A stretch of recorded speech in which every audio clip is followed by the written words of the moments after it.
Welcome back and thanks for being there. Yes, that is our money saving tips for today. The tips you have to know when you want to save money to do so many things. Yes, now let's continue with our program this morning. We have another very interesting discussion that we are about to bring you right now. We want to talk about building a corruption-free society with our own friend of the house, Engineer Abayomi Onosanya. He is the Global Director, Africa House. Engineer Abayomi, you're welcome to the program. Thank you for having me. Thank you so much. Yes. Good morning. Good morning. And how are you doing today? Thank God. Welcome. Thank you. Building a corruption-free society. Wow. Is it possible? It is. Okay. It is possible. Let's start from there. It is possible. Okay. Before we start, I'd like to say that corruption is a mindset. Corruption is a choice.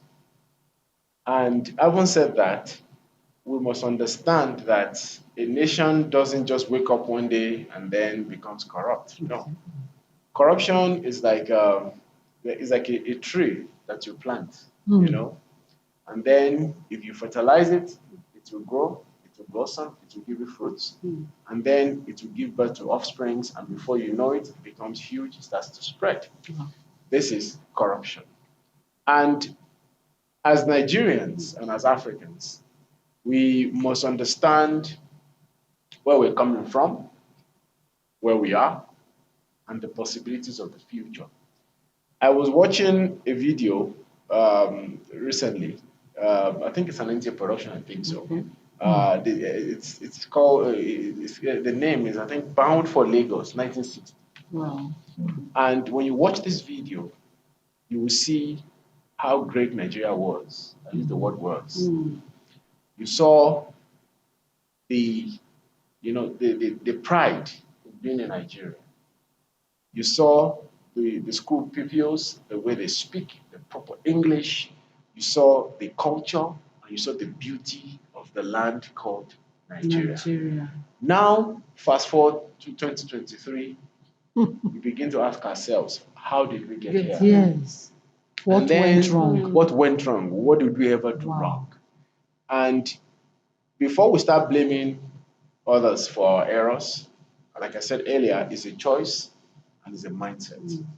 In order for us to build a corruption-free society, first we must all choose to shun corruption. I wrote an article several months ago, and in my article I said there are three categories of Nigerians. You see, you have the honest, incorruptible Nigerian. This guy is honest in everything he does. He works in the media like NTA.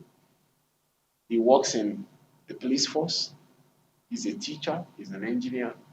And this guy often lives in poverty. And then you have the second category of Nigerians, which I call the crooked Nigerian. This crooked type of Nigerian is a Nigerian who has this I don't care attitude. It's not my problem. As long as I'm satisfied, everybody else can go to hell. This guy is a policeman. This guy is an engineer. This guy is a pastor. This guy is an imam. This guy is every sector of the society. And then you have the third category of Nigerians that I call I don't want to use this word on TV, but there's no other word, the insane Nigeria. And when I say the insane, these are the category of Nigerians who would do things that would have adverse effect on the entire population without even caring. So it's none of my business. Selfish. Yeah. These are people who will deliberately, from their pockets, finance terrorism without caring who dies. They don't care. These are people who will sit on the resource of a nation, and thousands and millions will stay on the queue, and it's not bothered. These are people who will do things that will destroy lives without caring.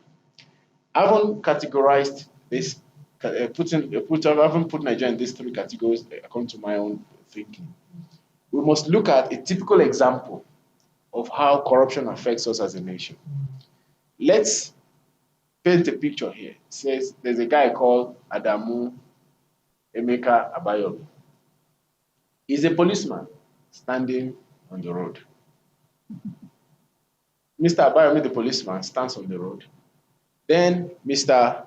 Chinedu is coming with his truck filled with food from the food market.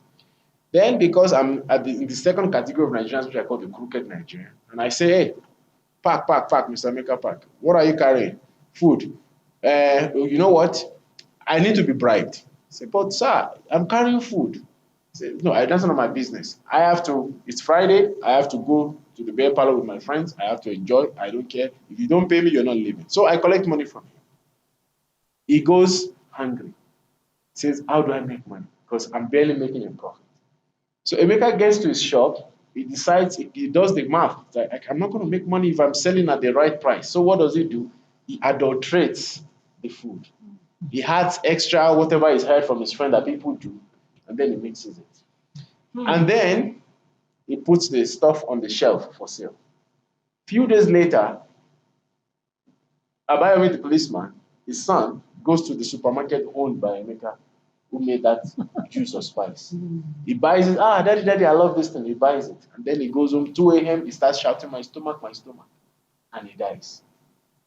What I have done as Mr. Abayomi, the policeman, has come back to me.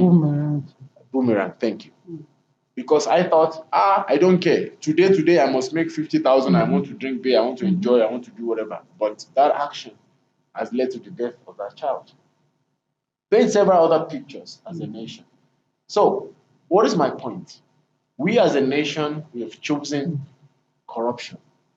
And to change Nigeria, to make it a corruption-free society, we must all decide to be that first category of Nigeria. Wow. That regardless of what happens, I will be honest. I will ensure that I work with my conscience. And if I do that, I will save lives along the line.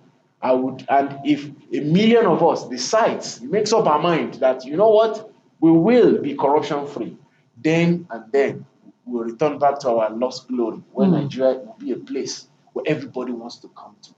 Where all the other Africans wants to work. Even the whites, so the Caucasians will say, I want to come and work in Nigeria. Because I remember growing up as a kid, some of our teachers were white, even some of our nannies were white from England, changing my diaper and whatnot. The reverse is the case. So this is where we find ourselves as a nation. It's a mindset and it's a choice. Okay, so how can we establish transparent systems of government that can help minimize opportunities for corruption? Well, in order to do that, first, we need to ensure that we put systems in place that doesn't tempt people. Okay. And not only that, we must be very firm on discipline, on punishing corruption. Okay. We need to make scapegoats. Because we live in a society whereby I can do what I need to do, and then in the end, if they come for me, I can always settle. You talked about how, from your view, how you looked at the corruption-free society, and you talked about how it is a choice and it's a mindset. I want us to bring it the area of accountability. So what do you have to say? Well, in accountability, I mean, that's a fantastic question. One way to kill corruption in Nigeria and Africa is accountability. Accountability basically means if I put you in charge of something, there has to be benchmarks. If you don't achieve 1, 2, 3, 4, you get fired. And not only fired, you get probed. So that you know that, yes, I'm the manager here in this organization. I have the duty to ensure that we grow our business or this organization by 50% over the next 6 months. If I don't achieve that, I get suspended and I get investigated. So these are some of the little things that we can do to change topic this. Is very broad. We need to bring part 2 of it because there is a signal all around that we have to go. But before we let you go, give us your final words for now, for this first phase, for now, because we have to build a corruption-free society. Very important. Your final words. Wow. First, we need to understand that your country is your country. If you like run away, you will still come back. And as you lay your bed, that's how you sleep on it. We cannot keep complaining that Nigeria is corrupt without us being that change. Yes. It starts from the POS lady to the petrol pump attendant to the guy who's in government and to the billionaire. Corruption is everywhere in our society, and we as individuals must choose to shun corruption regardless of the outcomes. I may be poor, but I choose to be honest, because then our children will look at us and then they will pass on the baton, and then the nation will heal itself eventually. This is how to build a corruption-free society. Wow. Thank you so Thank much. you so Thank much. you so much. Wow, We you've heard it. really It's appreciate possible. you. It It's is. possible for us to live in a corruption-free society. Society. Yes, it's possible. If you agree, and I agree, and we work together, we can make this country corruption-free. Thank you so much. We Thank you. We've been appreciate you. speaking with Engineer Abayomi Onosoya, and you've heard all he said to us. So please, let's make it work, and surely it will work.